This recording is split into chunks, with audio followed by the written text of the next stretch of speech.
A wizard is never late, Frodo Baggins. Nor is he early. He arrives precisely when he means to. This is HBR News number 423. Hashtag MeToo will never end. Russell Brand and Tim Ballard targeted. Feds flop, where we give you the news of the week and give it the Badger treatment. Hello, everyone. Welcome to Honey Badger Radio. Apologize for the late start. Or was it? My name is Brian. I'm joined by my lovely co-hosts, Hannah, Mike J, and Dr. Randomcam. We have a great show lined up for you guys today, so please be sure to give us your thoughts and contribute to the conversation in the comments section. My computer just lost its mind and I had to reboot it. I don't know why. I was just using it all day today. But here we are. When I really needed it to work, it didn't. But we're okay now. So anyway, this week we're going to be talking about two accusations that came in the span of a very short amount of time, applying to I guess you could say former BBC comedian Russell Brand and the Sound of Freedom person that the film was based on, Tim Ballard.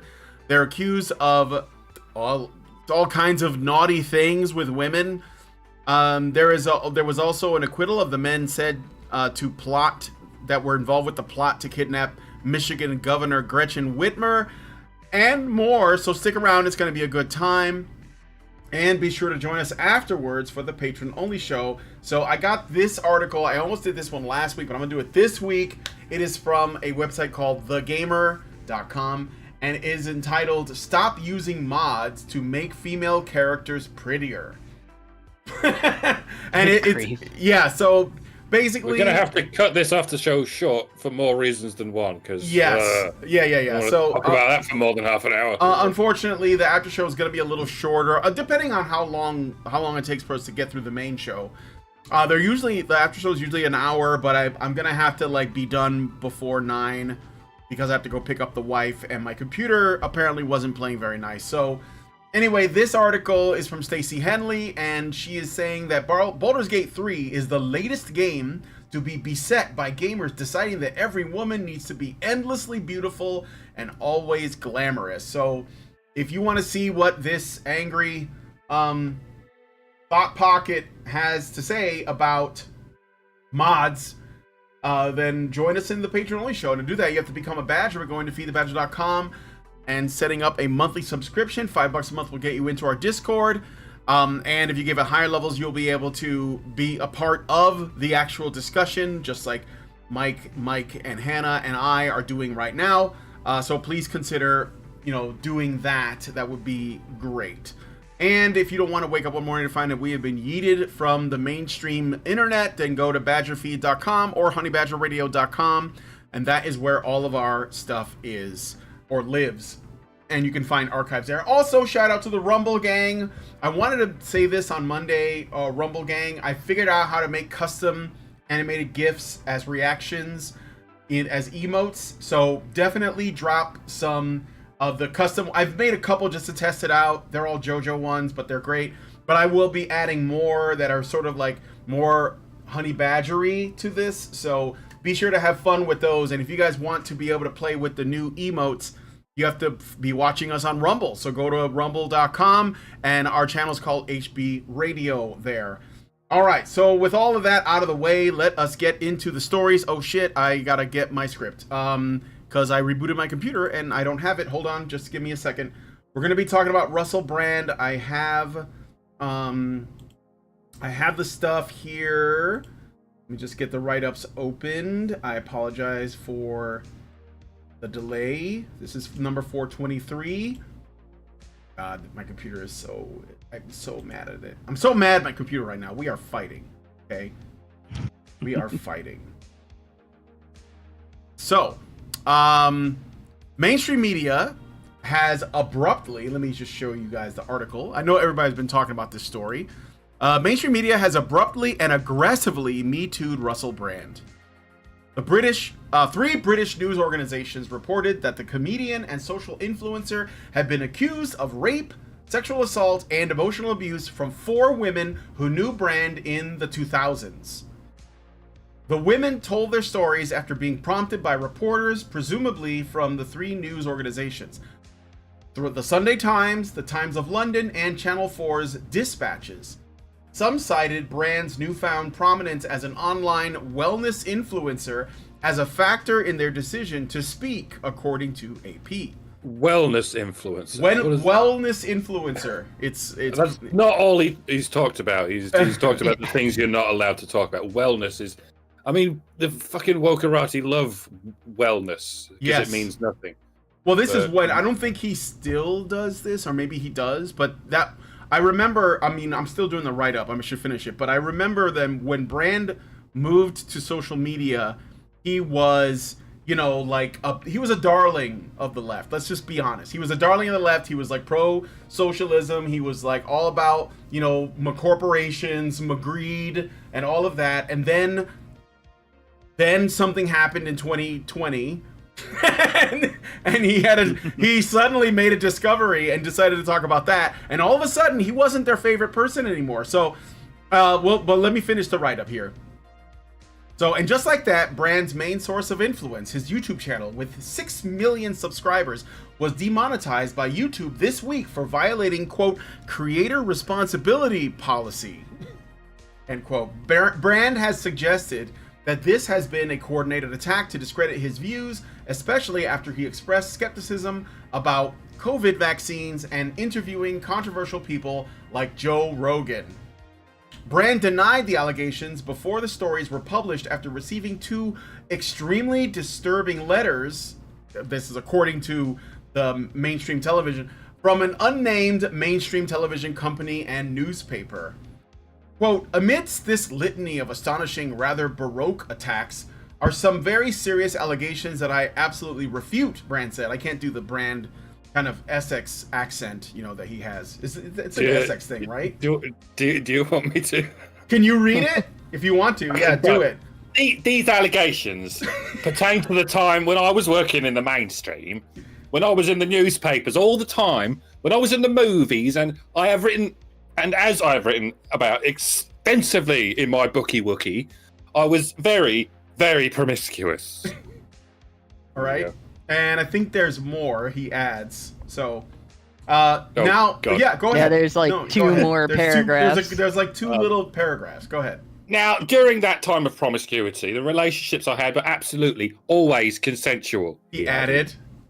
I was always transparent about that then, almost too transparent, and I'm being transparent about it now as well. To see that transparency metastasized into something criminal that I absolutely deny makes me question there is another agenda at play, Brand said.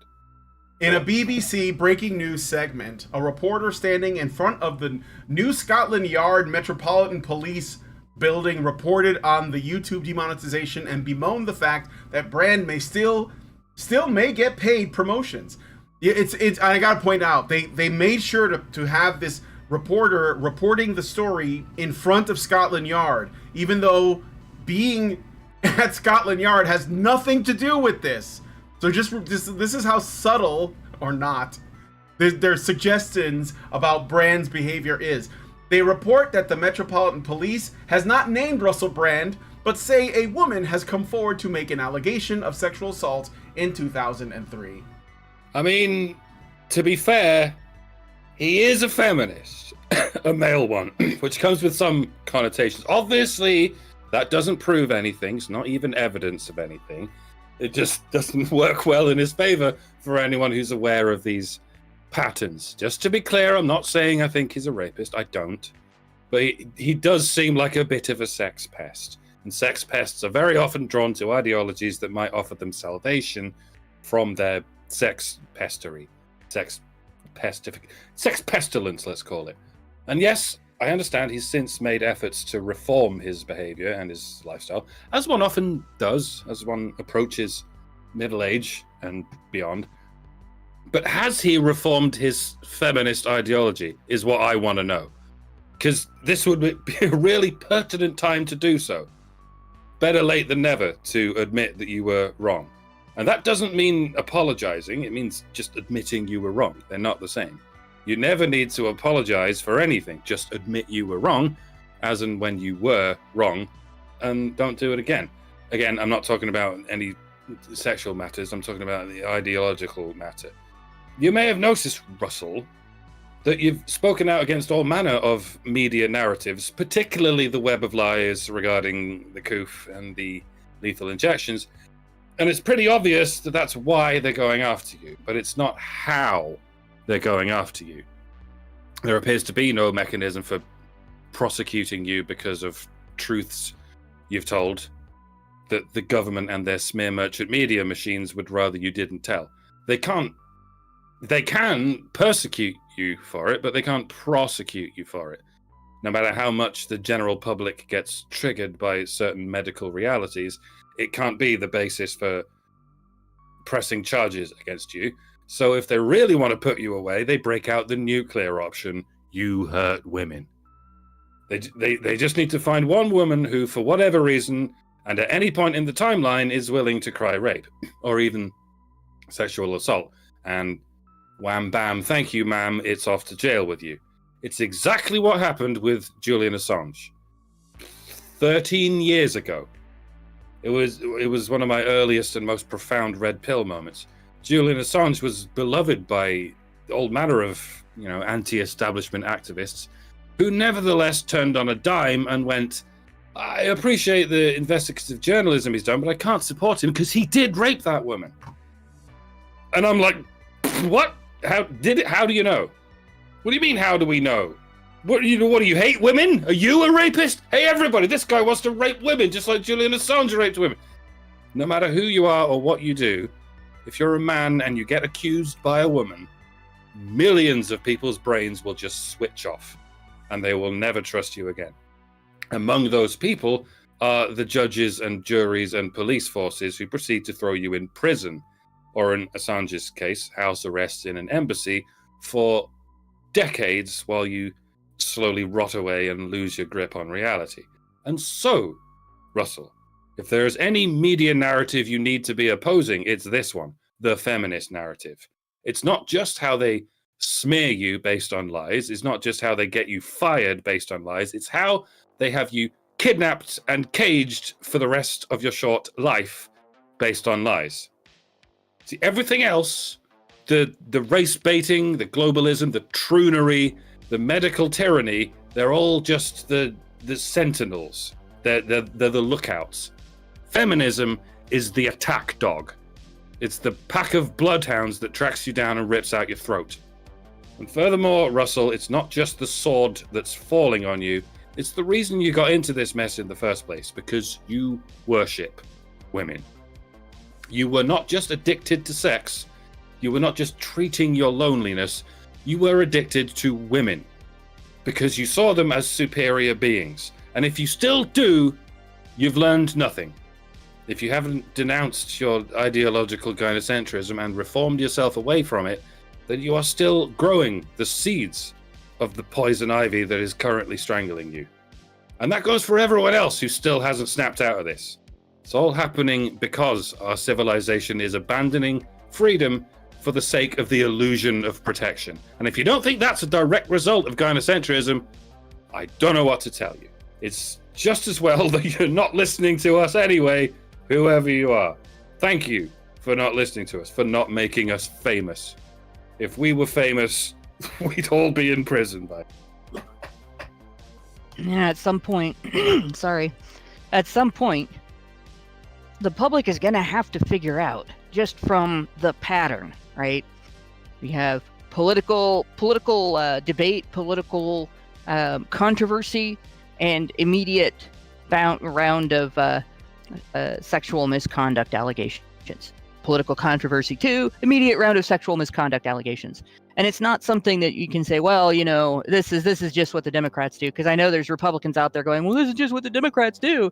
But has anybody actually conclusively proved anything about the allegations against Joe Biden? And I'll also bring up Bill Clinton too, because we still are discussing political controversy, 20-year-old and 10-year-old sexual misconduct allegations. And the only evidence that was ever given against Bill Clinton really was that he was a slut. and particularly a slut for big-haired 80s-looking women. And he had an affair with a big-haired 80s-looking woman and denied it. And then he had another affair with a big-haired 80s-looking woman and denied it. But nobody ever proved that he ever did anything non-consensual, right? There was lots of allegations. There was lots of claims about evidence tossed around, but nothing solid. So we look at this. This happened with Bill Clinton. This happened with I want to say who's next. I got a list. But I don't know if just, it's in order, but like it's like we've got Weinstein, we've got Cosby, Harvey we've got Weinstein, Bill Cosby, Donald Trump. We got Russell Brand. We got Tim Ballard, which is next. Brett Kavanaugh. I mean, you can even go back to Gary Hart. Gary Hart had to drop out of the race prior to Clinton because I think he got photographed with a woman sitting on his lap. And that proved an affair he was having. And if you want to go out of the United States, there's how do you pronounce his name? Gianmessi? Yeah, Gian Gomeshi. Yeah, Gian Gomeshi. But I mean, if you go to Europe, they're the same thing. Like, there's sex scandals in every election, and people just ignore them now. Yep. Right? And just because the same thing is true about men and women. We hear from feminists all the time that a woman can be an absolute slut and still say no to somebody. And that means that if she accuses somebody of rape, the fact that she is a slut is not evidence against the case, right? Well, a guy can be an absolute slut and still not be willing to go against consent and refusal. He wants to be wanted, not wanting to force himself on other people, right? So it's completely possible for a guy to be a total slut and never rape anybody. Like, that's pretty normal, actually. So it's bullshit and especially like the same thing gets used against male rape accusers. It's like, guy accuses a woman of raping him, then people will come out and say, well, don't guys just want it all the time? Doesn't that make it okay? Well, if you're going to do that, then you can't accuse him of going against consent. If guys just want him all the time, you can't go both ways with that. It's baloney, but they do, right? Yep. So Michael Jackson. It's really rough. Yeah, Michael Jackson. It's really rough to take seriously old allegations in particular, that are made first in the mainstream media, and even if they're prosecuted afterwards, and even if a guilty verdict comes about, it's still hard to take it seriously unless some solid evidence is made to the public. And there hasn't been a case, including some where there have been guilty findings, where the evidence that's been made available to the public is that convincing. You know why they do this? I they're doing this now at this scale because it worked. Because it's worked in the past, right? So it's like the best weapon, just like Mike said. It's the best weapon is a female victim. And it doesn't matter, like, because here's the truth, it's just like the guy from that 70s show we covered last week. What celebrity men in particular are in danger of this because they're automatic, like they're basically more successful with women because of their status. But if those women don't get whatever it is they're expecting, or even if they do, like even if everything turns out the way they want, they still have that in their back pocket if they want to use it. It just becomes this power, and this is a direct product of feminists' expansion, broadening of the definition of sexual assault and rape. When it becomes basically like it's already far too broad when it encompasses regret. What is it, like regret sex or whatever? But now there's two things that have to be taken away for this to stop. One of them is that a sexual misconduct allegation, a sexual misconduct scandal, cannot be a successful way of torpedoing somebody in the political arena, whether it's a commentator or a politician or anybody else. It has to stop being effective altogether. It has to. And the other thing is, it has to stop being an effective way of making the accuser a relevant person in the public view. Right? That cannot become the reason that you're relevant because you accused this famous person. That's essentially the same as there's sort of a pattern among some smaller YouTubers of attacking bigger channels and stuff like that. Yeah. And people have figured out that it's clout chasing, right? Yeah. Well, this is too. If there was no actual sexual assault and the allegation is vague enough that somebody can say, well, I can't prove it, but this really happened and you have to believe me because you believe victims. That's clout chasing. They've just made themselves more famous than they ever would have been in the moment because they've attached their allegation to an individual who is more famous than them. And there are people that we know in the public eye as part of the group of famous people in the world who the only claim they have to being well known is that they accused somebody of sexual misconduct and affected their political career, right? So it's got to stop. It has to become ineffective. Shouldn't get you a book deal, shouldn't get you in the media, shouldn't affect the career of the individual. If you can't go to the police first instead of the media, and you can't get a conviction without a media blitz backing that attack, then just shut the fuck up. Yeah. Well, yeah, but they don't have to. That's the thing. Like we take these allegations seriously, and to me, I don't care if they could even be like legitimate. If you wait 20 years, we should not be taking that seriously because it invites all kinds of bad actors. I'm sorry. I'm going to get to it in a second. I want to move on to the next story because it's related to this one. Yeah, go ahead. Been waiting to say something. Have you guys heard about the theory of Russell Brand about how he decided to get out in front of this by he knew 16 years ago that this was going to come for him, so he decided to start building this empire, this media empire, and attracting people who were skeptical of the mainstream media and news sources to shield himself because he knew this was coming. He psychically knew Me Too was going to be a thing. Yeah. Yeah, I had that theory. It's utter bullshit. Why did he wait until 2020? I know. And why as far as I know, he still hasn't denounced feminism. That's what my whole rant was about. If it was really going to get out ahead of it, that would be the first thing he'd come out against. Oh, yeah. And he didn't. As far as I know, he's still died in the world mangina in that sense. Absolutely. And I don't think it's likely that'll happen. And that does sort of like bring attention to the thing that Mike brought up about how feminist men are more likely to be accused.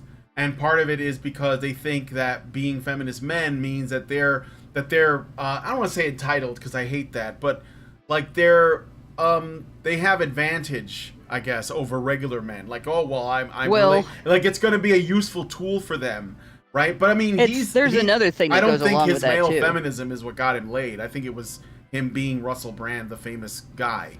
So there's another thing that goes along with that too. If you hang out with thieves and you get robbed by one of them, the complaint that you didn't see it coming is a little less valid than, say, if you do not hang out with thieves and you get robbed by a random person. And feminists are not necessarily all by nature false accusers in terms of sexual misconduct, but they are all by nature false accusers in terms of patriarchy theory. Patriarchy theory is a false allegation against the male population. So everything else they do is predicated on them already making one false allegation. So it's not surprising when they turn out to make more. Yep. So feminist men get accused more often for two reasons: Some of them are more likely to engage in the type of misconduct, and they use patriarchy theory and toxic masculinity to excuse that. But they're also hanging out with people that are more likely to falsely accuse them. Mm-hmm.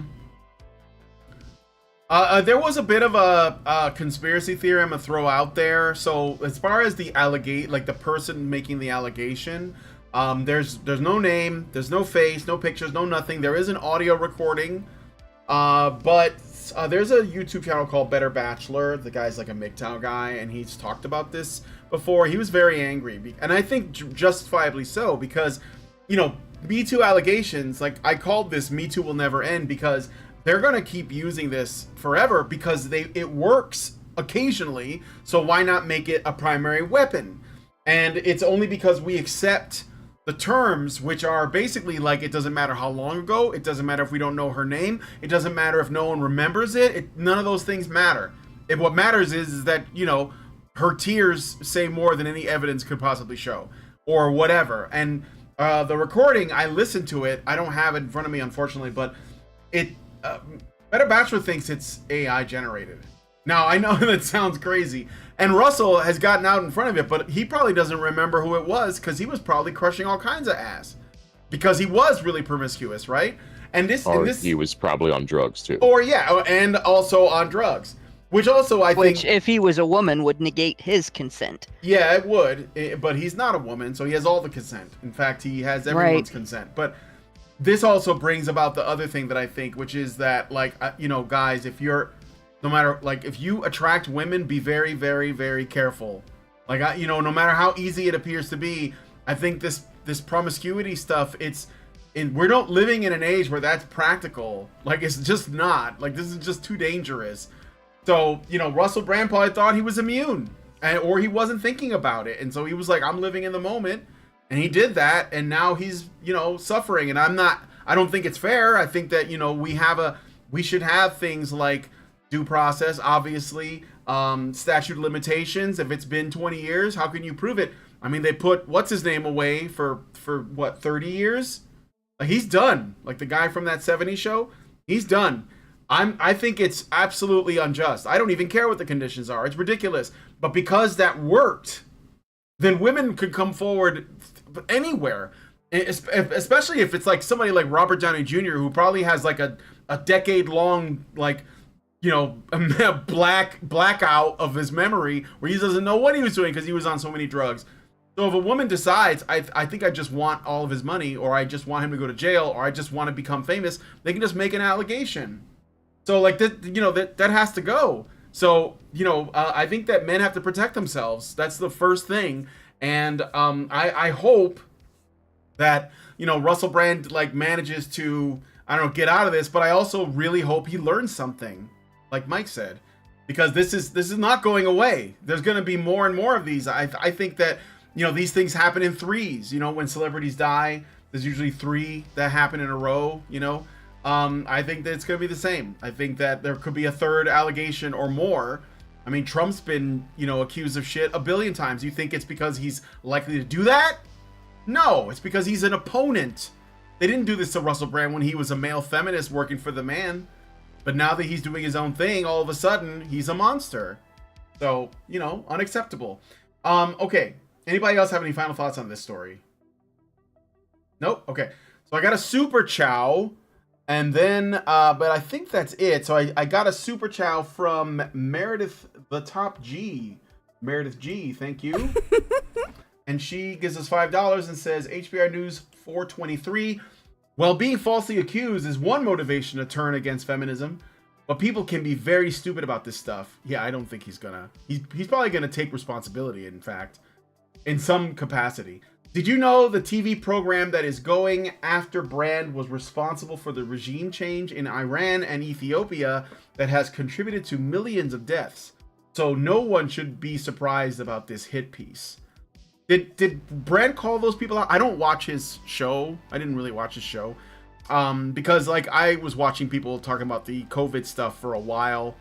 And I'm glad he's reaching more people about that, but I didn't really think I was going to get anything new from him. Plus, I think he's talking about Channel 4. Channel 4, yeah. Channel 4 led the charge. Yeah. And he rose to fame on a show called Big Brother's Little Brother, which was a side show, which did all sorts of gossip about Big Brother, which was, it was on Channel 4. So I guess Channel 4 would know.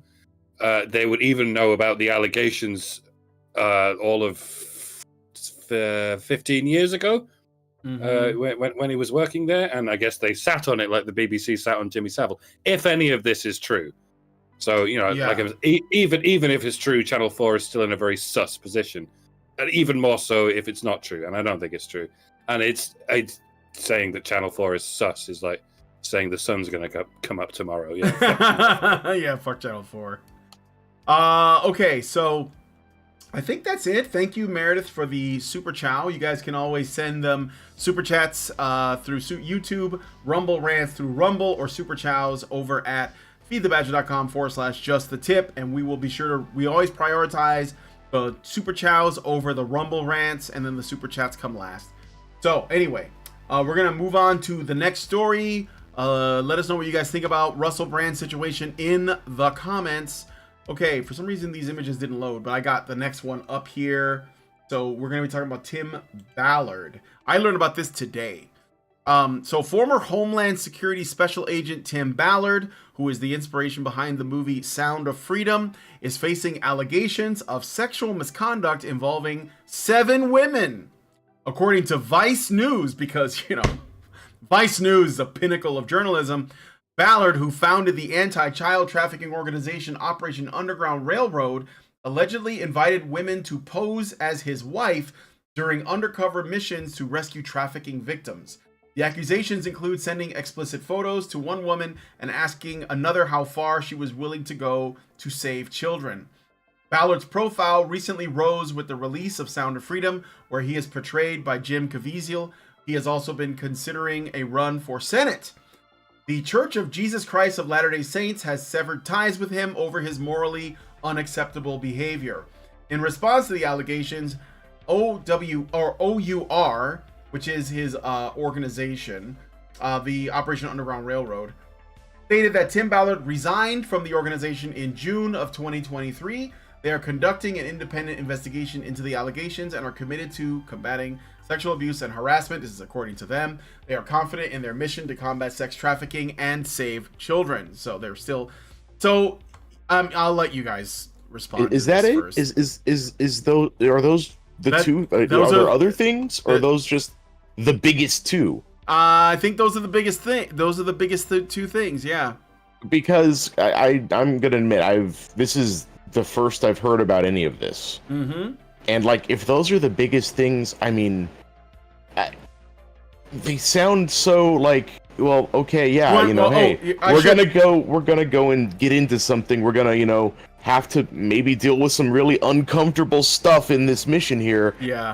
Things like this sends picture of something horrible. You got to be prepared to deal with that. And how far are you willing to? That just sounds like the job. Yeah, it does sound like the job, Mike. But there's more. Let me tell you what this Lynn Kenneth Packer, she's the person who worked for Vice. She says in a reporter shares an anonymous letter. So these are anonymous trusted sources, according to Vice. No names, no pictures, no nothing. And Lynn Kenneth Packer, this woman who writes for Vice, she has written several hit pieces on Sound of Freedom, like leading up to its release, okay? Just for context, so you know who this woman is. So she says, an OUR employee who accompanied Tim on an undercover operation filed a sexual harassment complaint against him with OUR's HR department. This resulted in an extensive internal investigation into Tim and his individual operational tactics and led to more women speaking up as part of the investigation process. It was ultimately revealed through disturbingly specific and parallel accounts that Tim has been deceitfully and extensively grooming and manipulating multiple women for the past 2 or 3 years with the ultimate intent of coercing them to participate in sexual acts with him under the premise of going wherever it takes and doing whatever it takes to save a child. And so let's start with the word grooming. Yeah. You can't do that to adults. Right, you cannot groom an adult for sexual abuse, unless they're mentally compromised. right, unless they're mentally disabled. Right, that is just not a thing. I don't care how many feminists tell you it is. And in particular, they'll say women can be groomed. Well, if that's the case, then women are not competent to consent. Yeah. Right? Because grooming basically is a form of gaslighting that works on people who are not mentally developed enough to be able to fully appraise their actions. And you start telling people things as children, like, you can't tell anybody about this because I'm your friend and we'll get in trouble. Children can be fooled by that, right? But if you do something bad to another adult, and then you start saying, well, you can't tell anybody this because I'm your friend and we'll get in trouble. Adults can see through that, right? They might be put to a moral conundrum if they think the person is mostly good and then they see them do something bad. But the fact is, as an adult, you're morally obligated to get that person to seek help if you think they have a problem. And that may mean going to authorities, and it may even mean wrecking their career in the moment. And if you choose not to do that, you have just consented. That is consent. So it enrages me when I hear grooming described as something that gets done to adults. It's like it is bullshit. It's like the thrall of Harvey Weinstein. It's the same thing. Yes. It's like, yeah. Yes. Anyway, anybody else have thoughts on this? It's messed up. Let me show you guys something else too. So Tim Ballard, I think this is really important to note. He's married and he's got like at least 5 kids. Mike J, do you know how many kids I think somebody said 9 at one point, but he's got at least 5 kids. Okay, big family. I don't see why someone would throw that away. And of course, Vice would think that he does have 9 children. He has 9 kids. He has 9 kids. Because him and his wife had been married for, I believe, over 20 years now. Yeah, why would he jeopardize that? Like, this is the thing, like, in order for people to believe this, they would have to have such a low opinion of men. Such a low opinion of men that even a man who married, like, probably when he was pretty young, was working for the government, protecting the border, had 9 children with his wife. I think he was part of the Church of Latter-day Saints. I think that's... But I mean, they supposedly disavowed him, but who fucking cares? Anyway, and yet they're still oh yeah, but he's still a man though. He's still a man. Like, and I've seen this. I've seen this from people who are supposedly like MRA sympathetic. Oh well, he is a man. You know how men are, and it's like, what are you talking about? This guy's found the one. He had 9 kids with her. I mean, as far as I know, they're not getting divorced or anything. For what it's worth, I would be just as skeptical about accusations against a man with 0 children. Yeah. No, I agree. No, it doesn't change anything. But I'm saying. So the allegation is supposed to include explicit images having been sent. Has anybody admitted to having seen those images? Has anybody said, "Look, this is the image. Here we go. It looks like this. I can describe it, or I can show it to you with things blurred out, or whatever." Or is this, oh yeah, there was an image, but that was a long time ago, and I don't have it anymore, because that kind of becomes more evident against the allegation. If somebody did something like that to you, you would keep it. No unless, evidence. You were. No smoking gun, no nothing. No evidence, no context. It's always nothing. The same shit. Yep.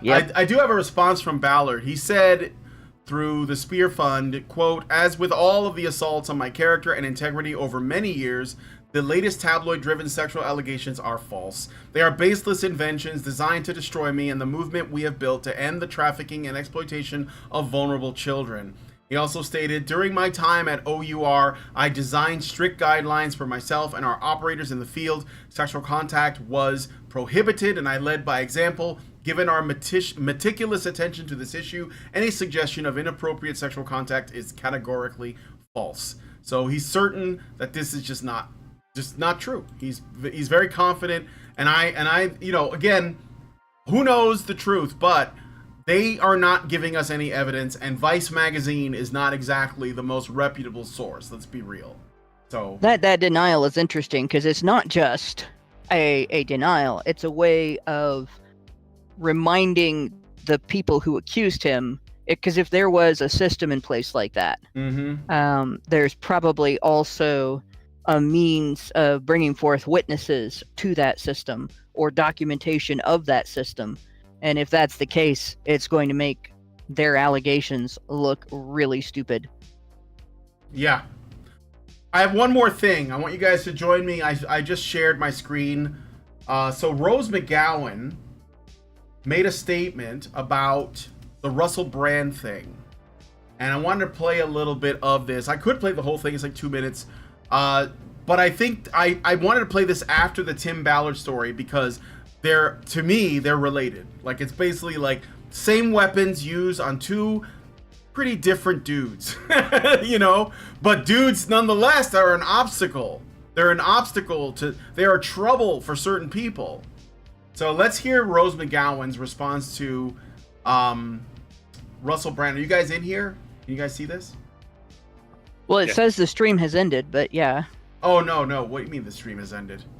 I'm playing this. What I see is it says the stream you're sharing. I can see Brian perfectly. I can see it just fine. Yeah. It's really weird. Let me play it and see if you can hear it. I'm gonna play it. Let me start. Okay, now I can see it. Stand with all victims.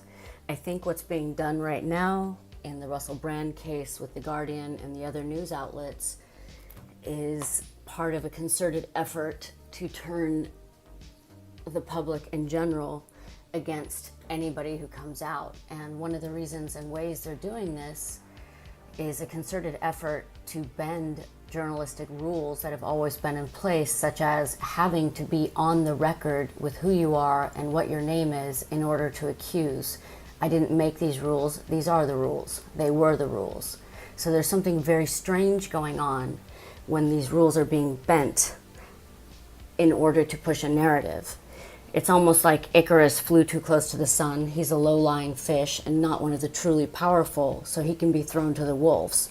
I don't know if he's guilty. I don't know if he's innocent. That's not what this is about. This is about driving us further apart and mainstream media and media outlets protecting people on a higher up level from true consequence, from what they're really doing and what they're really getting away with.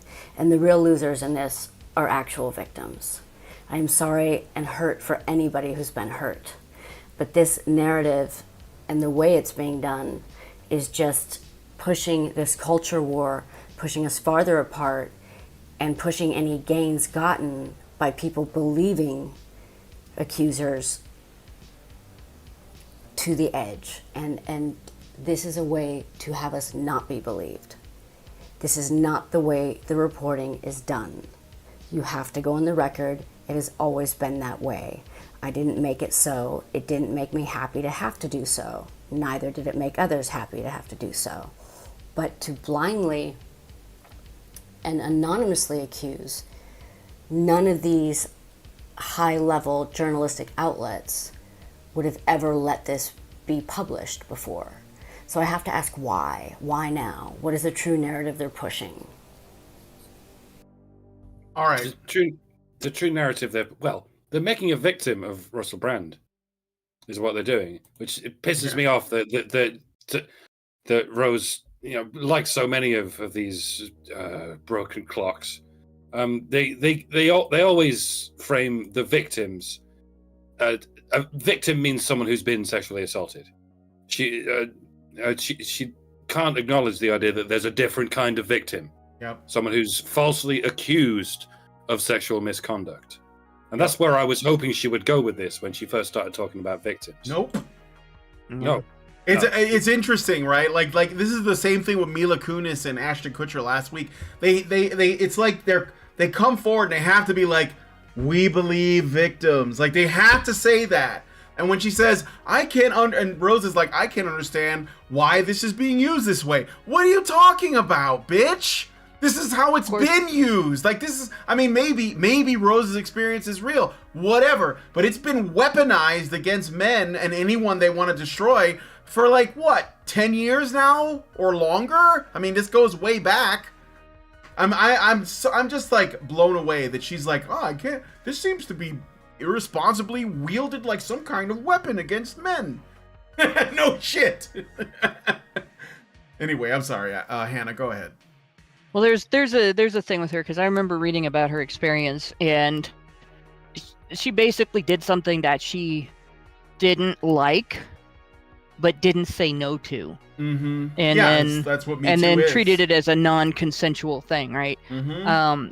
That's and feminism has taught women that if you don't like something, it was inflicted on you, even if you agreed to it, even if you had the opportunity to not agree to it, and no matter why you agreed to it. So even if it was, not a gunpoint thing, not a you're gonna lose everything, you can't be who you want to be, and that kind of thing, it's still you can't compare that, right, to being forced, but they do.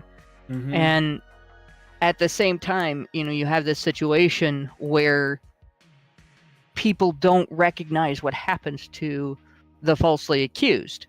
Hmm? So here she is, and again, this is feminist influence, thinks that going through something that you chose for reasons that are not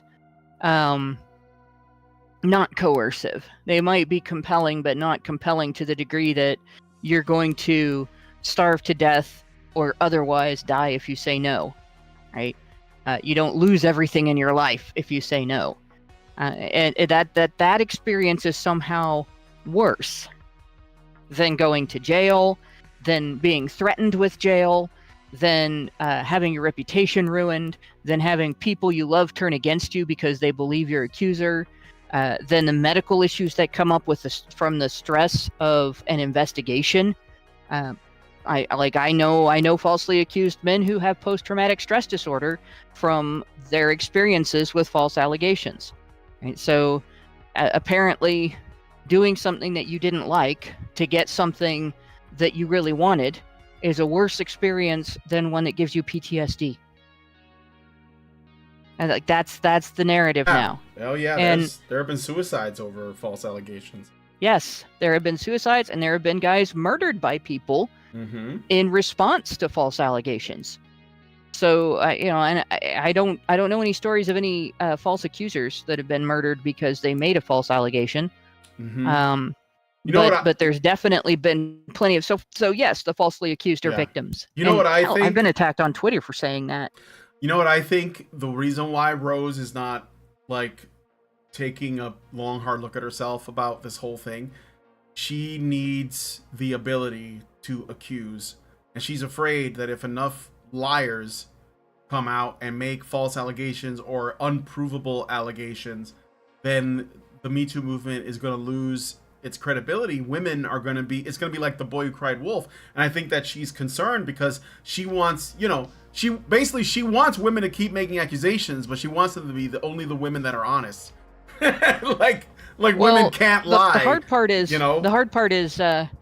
where do you get honest? How do you define honest? Because if you're lying to yourself, right? If you're saying this was rape, when in fact at several points in the incident you had plenty of opportunity and ability to walk away from it, say I'm not going to do this, I don't want this, and you went through with it anyway. That's, if you believe that and you say it, it's still a lie. You're just lying to yourself first. And feminists just need to stop lying to women about that, and they're not going to do it. So women are going to need to stop believing feminists before they stop believing everything else. And unfortunately, that's a type of cognitive dissonance that is very hard to fight. And you end up in a circumstance of it's almost belief armor, where imagine if you thought there was a conspiracy around you, right? Somebody trying to convince you of something, but not directly. They're not telling you personally this thing. You're just interpreting everything they communicate to other people as directed at you. Oh yeah, she was talking to Mary, but she was talking to Mary in public, and the message was for me. And you're in a delusion. You're not really in that circumstance. So you start complaining about it, and people start saying, "Oh, Mary said that to you," or she said that to you. No, she said it to Mary. Well, then how do you know the message was for you? Well, she said this to Jane, and she said this to... Well, how do you know those messages were for you? Has she ever said anything like that to you? No. Well, then they become part of the conspiracy. She's communicating through you. And I've experienced this with more than once with somebody in terms of delusions, where they've had that going on, and as soon as you start trying to lead them through, look, here's some logic in the situation, let's try to figure this out, you become part of the conspiracy, to the degree that they may accuse you of being somebody else, or they may accuse you of working on behalf of somebody else, or they may accuse you of being possessed or infected with a particular mentality. So somebody like Rose, who has already been in a cult and escaped from a cult, and she's talked about that, is particularly susceptible to this type of mentality in regard to something like feminism. And it will be damn near impossible to get her out of it. She will rewrite everything she sees and everything she hears and everything that's said to her and everything that happens to her to fit the mentality of the cult until something happens to break her out of it. And that describes the overwhelming majority of people who accept gynocentric feminist narratives about sexual misconduct.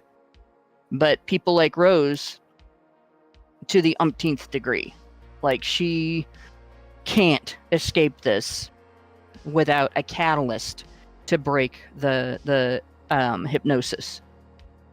So we're going to hear like that from her every time there's a public allegation. Yep. And it might be like, the doctor that is on YouTube talking about unexpected deaths and stuff like that in regard to certain medical issues. You're gonna have to narrow that down. There's this guy, I want to say his name is Campbell. Oh, John Campbell, the British guy. Yeah, he spoke to at Russell the very Brand beginning. Yeah. Yes, and at the very beginning of the pandemic, his opinions differed dramatically from where they are now, and you just kind of watched him changing his mind about things and watched his disillusionment with things he had believed when information he received contradicted them. That may happen with her as well. We may be seeing the red pill pushing the blue pill out of the way very slowly and with a lot of resistance. So this is something, don't get your hopes up too much for her. No. But there are reasons why it's not entirely willful with her. But at the same time, it'll be interesting to see what does happen. All right, so we're going to move on to the next story. I did get a super chat. I'm going to read it really quick. But before we move on, I did put in a poll, and I want to ask you guys to maybe comment. I said, is this going to red pill Rose McGowan? 15% said yes, and 85% said lol no, which is probably... Yeah, no, nothing's going to red pill Rose McGowan. She's just going to get darker blue and darker blue until it's like the ink you get in a biro. Until it's so dark blue that it looks black. Yeah, I that's what I think. But, and I got a super chat from Land Ray, and they give us $10. Thank you. And says, Tim Ballard has 7 children and 3 adopted. He is LDS, Latter-day Saints, former missionary in Chile, may be related to or same youth targeted by Marxists in a hostage taking, was a teenager, and it left him deeply traumatized. Thank you. Yeah, well, I mean, considering how many kids he had, I was wondering if he was a Mormon. I mean, why would you be involved with the Church of Latter-day Saints if you weren't? So it's not surprising to me, but you know what? I don't care. Again, it's an interesting contrast, Russell Brand and Tim Ballard. It's an interesting contrast in narrative. So anyway, let us know what you guys think about this. Do you think that the story of Tim Ballard's allegations. You think they hold any water whatsoever? Do you trust Vice? Maybe you do. I don't know. Let me know in the comments. Everyone deserves an opportunity for redemption, so maybe Vice is next on the list. Who knows? In the meantime, we're going to move on to the next story. Thank you guys so much for contributing and for the super chats. Okay, now, Mike J, we're going to talk about Gretchen Whitmer. What's going on with that? Before we get into this, I just want to say this thought just crept into my head. I now really want to see a buddy cop movie with Tim Ballard and Russell Brand. Maybe we can get Jim Caviezel to reprise his role, and with Rose McGowan as the love interest. No. Yeah, no. Okay. We can get someone to play Rose McGowan. No, make her the criminal mastermind. Oh no, that's the twist. We got this. We got this. I think we got something in the tank here, but anyway, moving on. So in what may be the last update to the saga of the FBI stage planned and backed plan to entrap several men, the last 3 of the accused have all been acquitted.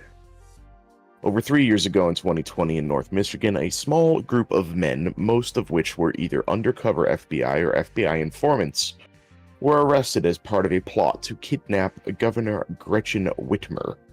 The story of the alleged plot brought up questions about who exactly masterminded the plan and doubts over the official FBI story. As testimony and evidence was provided, it became clear that this plot would not have existed without direct FBI involvement in nearly every stage of the operation. The last 3 defendants to not plead guilty or be convicted, which are Michael Knoll, William Knoll, and Eric Molitor, were acquitted from their alleged role in assisting these so-called leaders of the plot. I'm gonna be honest with you. I'm kind of retarded. I have it on good authority that an attempted insurrection is to be treated with as much legal retaliation as a successful insurrection. I have it on the same authority that people who make no attempt whatsoever at an insurrection should still be treated as though they literally went to the White House and shot the president. Because the authority in question says so. The authority in question being the FBI. I suppose kidnapping a governor isn't necessarily an insurrection. It's hostage taking, usually for the sake of extortion. But I would think it'd be, frowned upon, even if he didn't actually pull it off. An attempted murder is a crime almost as serious as a murder. A kidnapping is surely not much more serious than a plot to kidnap an elected leader for whatever reason. Hang on, something slipped my mind. What's it called when 2 or more government agents work together and liaise with each other towards a common goal, particularly a common goal that is not disclosed to anyone except the conspirators? That's it, conspiracy. It's called a government conspiracy. In this case, it's a conspiracy to entrap innocent Americans for the sake of... it can only be for shits and giggles, right? They couldn't find anyone who had any driving interest in kidnapping anyone. All they could find was innocent Americans. And they knew they were innocent. They knew they were entrapping them, but they carried on doing it anyway. At no point could they have been laboring under a delusion that they were keeping anyone safe from domestic terrorism. They were just conspiring to fuck with people. Because their actual agenda is to fuck with ordinary people. If you think for a moment the government conspires to help ordinary people, you are the craziest kind of conspiracy theorist out there. But, of course, the term conspiracy theory is itself a product of a government conspiracy. Anyone who expresses any belief or presents any evidence that governments have ever conspired to do anything questionable is tarred with a descriptive term that is propagandized as a slur. Much like men's rights advocate, by the way. It's one of those cases where you don't even need a derogatory term. the very act is itself so unpopular that its mere description is considered a slur. If you speak in favor of men's human rights, you're implicitly a basement-dwelling misogynist with cum stains and lice in his neckbeard. If you question the benign innocence of the government, you're implicitly a dribbling mentaloid in a tinfoil hat, standing on a street corner, selling pencils from a cup. They say the devil's greatest trick was convincing people that he doesn't exist. And yet there's no such term as devil theorist that's used to throw against any religious adherent who tries to warn us about the devil. If that's what the devil does, then by that logic, it seems the devil really doesn't exist. But government conspirators do exist. And they really have convinced people that they don't exist. So the closest thing we have to the devil is the government. So, yeah, the moral of the story is hug a conspiracy theorist today. On average, they are far more likely to be telling the truth than is any given politician on any given day ending with a Y. Especially if the conspiracy theorist in question is talking about the FBI. Everything the FBI does is literally a conspiracy. Whether for good or bad. They conspire to investigate. They conspire to track people down. They conspire to arrest people. And yes, they conspire to commit crimes and frame innocent people for those crimes. These things are true. You know they are true. Believe your eyes and ears and stop watching the goddamn television. The TV is not... being honest, I will eat my neighbors.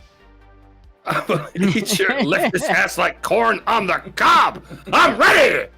But yeah, he'll eat your ass. The TV is not your eyes and ears. It is somebody else's eyes and ears, pushed through a meat mincer and mashed into the bottom of a kaleidoscope. And don't take my word for anything either. I'm just here to conspire to entertain you by telling you what you already know in a silly drunken voice. And I'm going to stop now.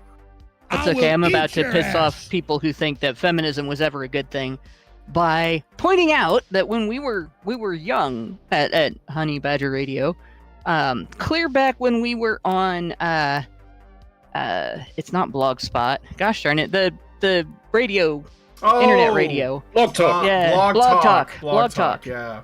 Clear back when we were on Blog Talk, I kept saying that the Violence Against Women Act and its predecessors, where the law supported or promoted or imposed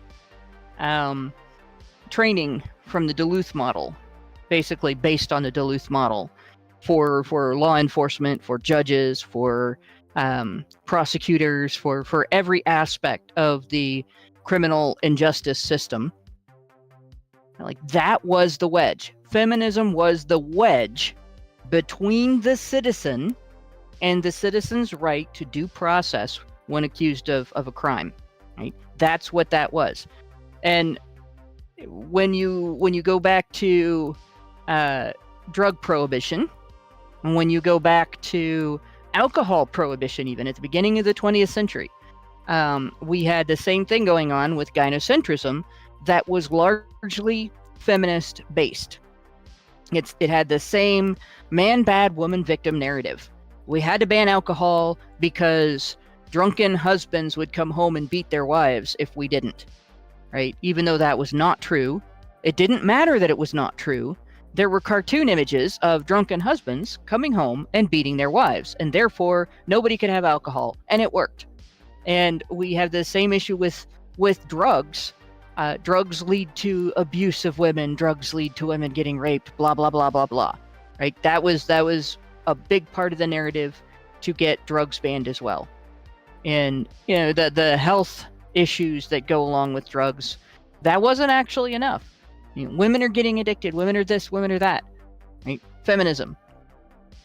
We have the same issue now with government conspiracy or anti-government conspiracy. All anti-government conspiracy gets traced back to MRAs and incels, not because we have anything to do with it, but because the media can make shit up and not get checked, right? By anybody that isn't part of, or at least immediately declared part of the conspiracy that they're talking about. It's the same thing I was talking about earlier with Rose McGowan. If you challenge the conspiracy theory, you must be part of the conspiracy, right? And that is essentially what's going on here. So essentially, all attacks on due process are attacks on men's rights. They all trace back to gynocentrism and feminist activism, safety nets, the idea that we are not able to self-govern on any level, and that we have to be micromanaged by our government, and that we don't have to be guilty of anything to be convicted of something. We only have to be targeted by somebody in the establishment. That's essentially what's going on in all of the stories that we've talked about so far. So if we do not want FBI staged, planned, and backed plans to entrap men for things that they never would have done without FBI interference, and that they weren't involved in. There was one before this that was not kidnapping the governor, it was bombing some building, where it was later proved that the boy targeted, if I remember right, he was a teenager, had a mental health condition that was so disabling that the FBI literally had to buy him the supplies. First they targeted him, then they talked him into it, then they bought him the supplies, then they drove him to get them, and then they arrested him. Right? If we don't want that, then we're going to have to challenge to the degree of getting people to understand how wrong it is, the feminist victim narrative. Men bad, women victims. And we have to challenge the ability to make allegations against men and have people say, well, you know, he is a man. Well, you know, he is opposed to this person, so he must have tried to kidnap her. Well, he is online talking about these things. He must have been part of the insurrection. No, bullshit. You know, if the first step was made by the FBI, obviously this is just another act of entrapment. Mm-hmm. Stop buying into this shit. Yep, absolutely. All right, so we're going to move on to the last story. We're not on terrible time, actually. We might be able to do a full patron show, or almost. Mike J had to take off because he's like helping with some furniture, but it's okay. I got this covered. We're going to be talking about Ibram X. Kendi.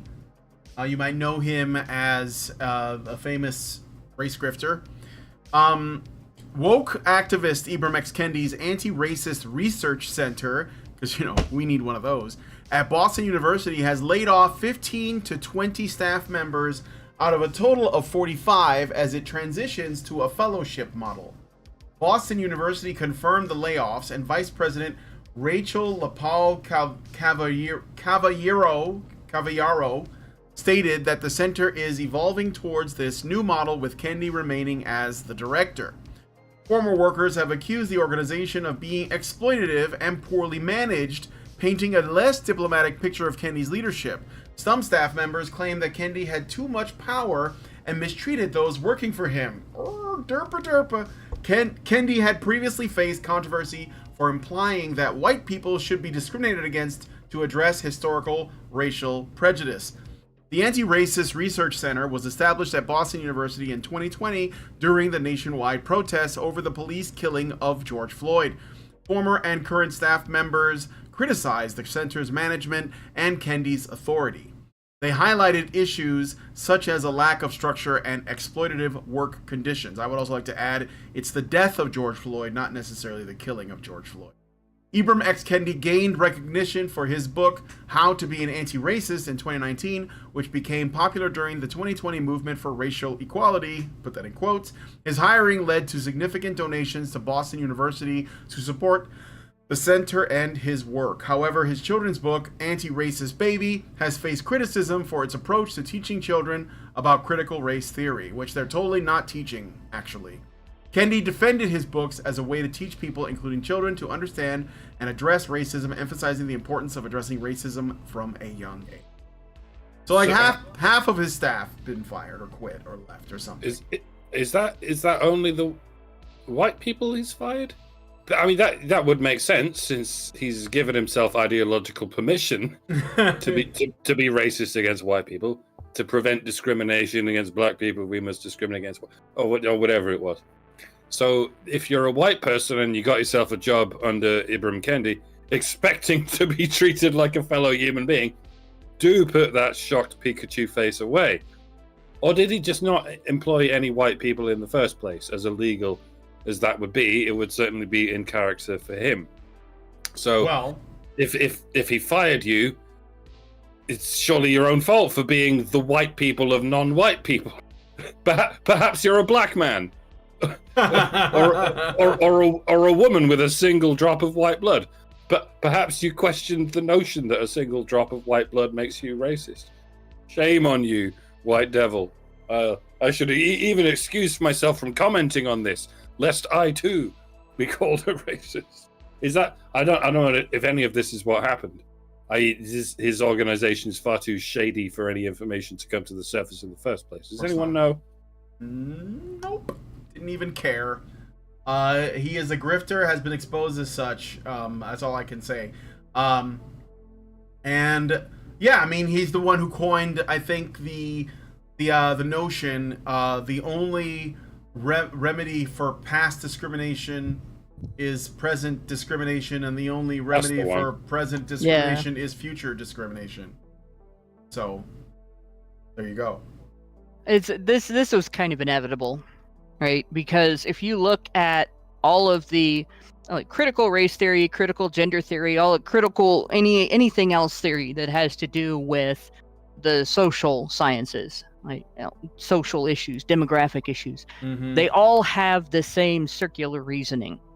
Group X is oppressed, Group Y are the oppressors, and the reasoning is because bad things have happened to Group X, and Group Y was involved or allegedly benefited from those bad things. And the argument against, well, bad things happen to Group Y as well, and Group X has done things to Group Y as well, is, yeah, but it didn't happen because they were Group X. Yeah, and you can't be racist against white people. Right, right. You think that sounds racist against white people? There's more to this. You can't be racist against white people. Circular argument. Right. So Group X was victimized because they were Group X. Group Y wasn't victimized because they were Group Y. And the argument as to why that is true, well, Group X is oppressed. So you go from oppressed to bad things happen to Group X to it doesn't matter that bad things happen to Group Y because they didn't happen because they were Group Y, where Group X did experience them because they were Group X. And the reason for that goes back to Group X is oppressed. And it just keeps going circular, circular, circular. That's where we have feminism. That's where we have, anti-racism, all of that. So it's a guarantee with that type of bad logic behind what they're doing. And allegations of things like microaggressions, which are essentially calling you being aggressive, or calling you aggressive as an excuse to be aggressive, right? Complaining about tiny little things as if they are big deals. So Karen excusing, essentially, to use the meme. Like all of that, the victim mentality, the progressive stack mentality, and so on, you will end up with an organization like this eating itself from the inside. They will do that every single time. Period. This was inevitable. There was no way he could escape this. Yep. Well, but he made his money. It's like, Black Lives Matter. They made their money. It doesn't matter if it comes out now. I mean, he's like, a professor. They're free to implode now. Yeah, he's basically like got a job. you know, he's set, so it doesn't matter what happens to the organization. The damage has been done. And then when give it a year. Yeah, when someone go ahead, Mike. Next year is an election cycle. Yes. Year. They'll be back just like they were back 4 years ago and 4 years before. Mm-hmm. So there'll be another incident. All you got to do is wait, because, you know, the law of probabilities that something will happen that can be used. And that's why we covered the story, I think it was last week, of the pregnant black woman that was like shoplifting a bunch of alcohol and she died trying to run over the cops. Like that, I covered it because that was almost the next thing, but it didn't take off because they're just the factors just didn't work out. I mean, she was pregnant, stealing alcohol, and tried to assault a cop with a car. So it didn't work out for her. Not that they aren't trying; they're still trying, but you know, yeah, they're not gone. They're just waiting. That's all it is. They just wait until the next opportunity. So anyway, so yeah, Ibram X. Kendi's anti-racist research center is smaller, but it doesn't matter. It just means that he's paying, you know, himself more money, most likely. And the treatment that people have claimed he's done, I don't know. I mean, maybe it's true.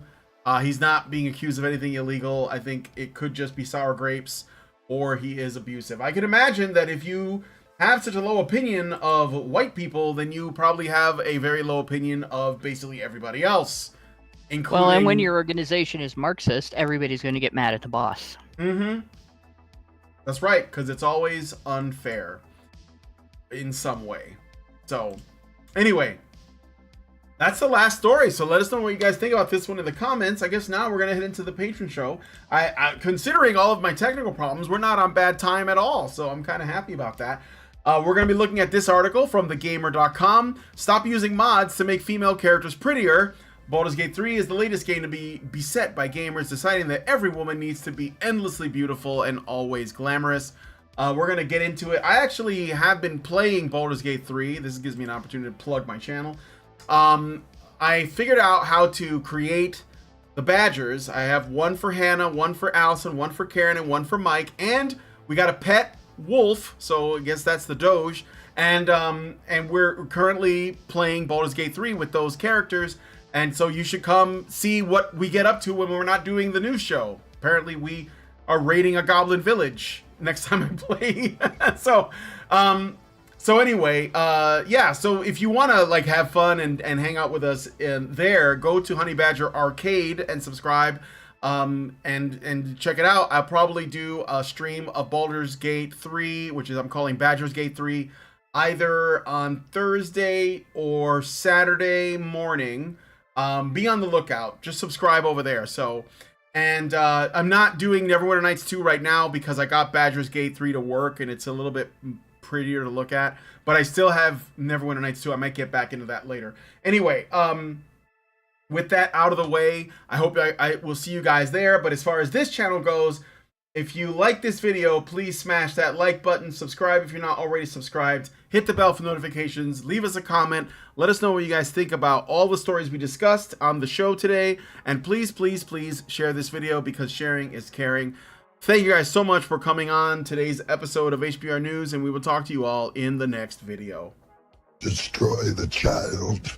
Corrupt them. Men's rights activists are machines, dude. Okay? They are literal machines. They are talking point machines. They are impossible to fucking deal with, especially if you have like a couple dudes who have good memory on top of that too. Holy shit, you're fucked.